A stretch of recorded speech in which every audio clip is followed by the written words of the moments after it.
The Epic of Gilgamesh. In the ancient land of Mesopotamia, where the Tigris and Euphrates cradled civilization, stood the magnificent city of Uruk. Its towering walls stretched toward the heavens, a testament to the ambitions of its ruler, King Gilgamesh. 2/3 god and 1/3 man, he was unmatched in strength and wisdom, yet his heart bore the weight of an insatiable hunger, for power, for glory, for meaning. But Gilgamesh's rule was not one of peace. His might was a burden upon his people, who toiled under his unchecked authority. The people of Uruk, despite living in one of the most glorious cities in the world, felt oppressed by their king's arrogance and relentless thirst for conquest. Their cries of suffering rose to the gods, who, in their divine wisdom, sought to balance his greatness. From the wild and untamed lands beyond Uruk, they shaped Enkidu, a being as fierce and unyielding as the wilderness itself. He ran with the beasts, his spirit as free as the wind, unburdened by the constructs of men. But fate would not allow him to remain untouched by civilization. The arrival of Enkidu. One day, a temple priestess was sent to tame him, guiding him into the ways of humankind. Through her, he learned of Uruk and its mighty king, a man whose strength was said to rival the gods. As she introduced him to the customs of the people, Enkidu gradually transformed, shedding his wild nature for that of a civilized man. Yet, even as he grew into this new identity, he retained his raw strength, his deep connection to nature, and an unyielding sense of justice. Drawn by destiny, Enkidu journeyed to Uruk to confront Gilgamesh. The two were fated to meet, and when they did, the earth shook with their battle. The clash between the king and the wild man was nothing short of legendary. Gilgamesh, known for his unmatched prowess, found an equal in Enkidu, and their battle lasted through the night. The people of Uruk watched in awe, unsure of who would emerge victorious. In the end, neither could defeat the other. Instead of enmity, they found respect. Instead of hatred, they found brotherhood.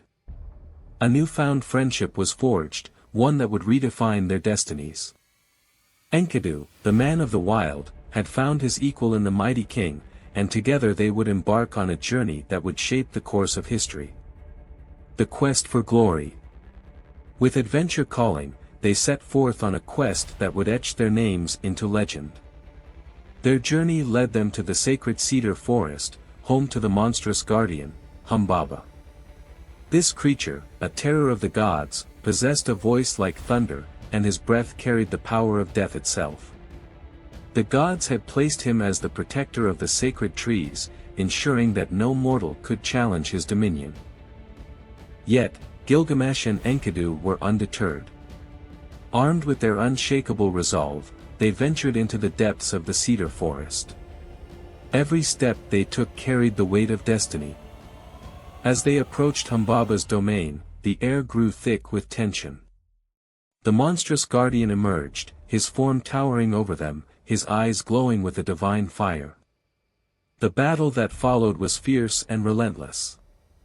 Humbaba, with all his terrifying might, fought with the fury of a god, but the combined strength of Gilgamesh and Enkidu proved too great. With the aid of divine intervention, they struck the beast down, silencing his thunderous roar forever. Yet, their triumph came at a price. The gods do not suffer defiance lightly. The wrath of Ishtar. Upon their return to Uruk, the goddess Ishtar, enamored by Gilgamesh's glory, sought him as her consort. She descended from the heavens, adorned in splendor, offering him power and divine favor. But Gilgamesh knew the fate of those who had loved her before. He saw through her deceptive beauty, recognizing the destruction she had left in her wake.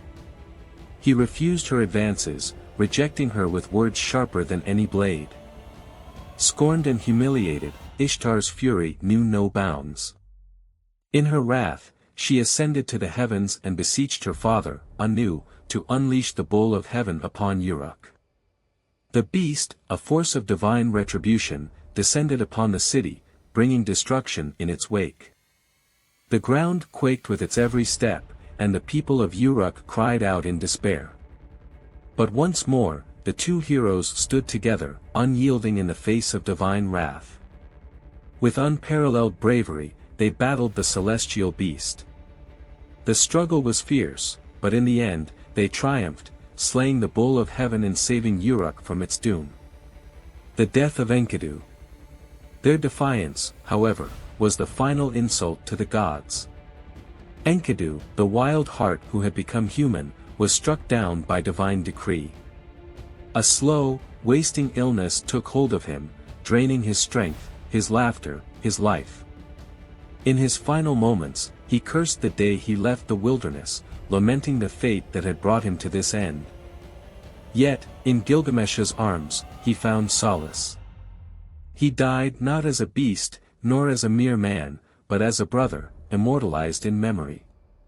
Gilgamesh was shattered. The specter of death, which had taken his dearest friend, loomed over him.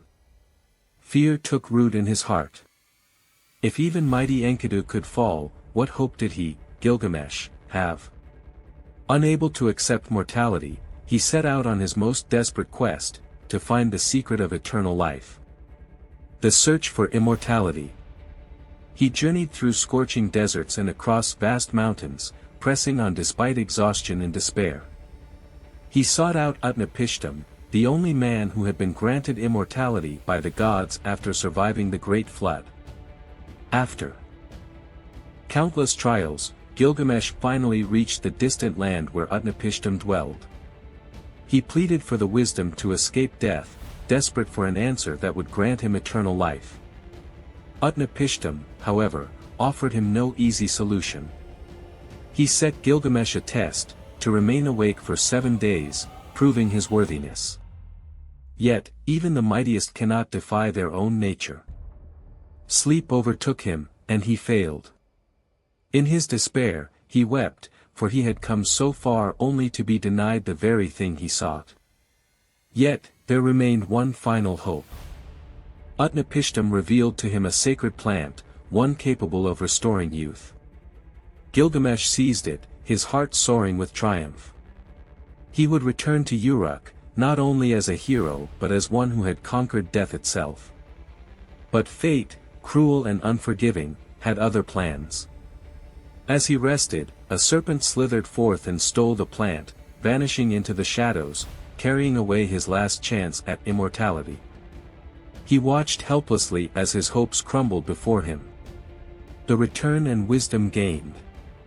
Defeated yet transformed, Gilgamesh returned to Uruk, not as an immortal, but as a wiser man.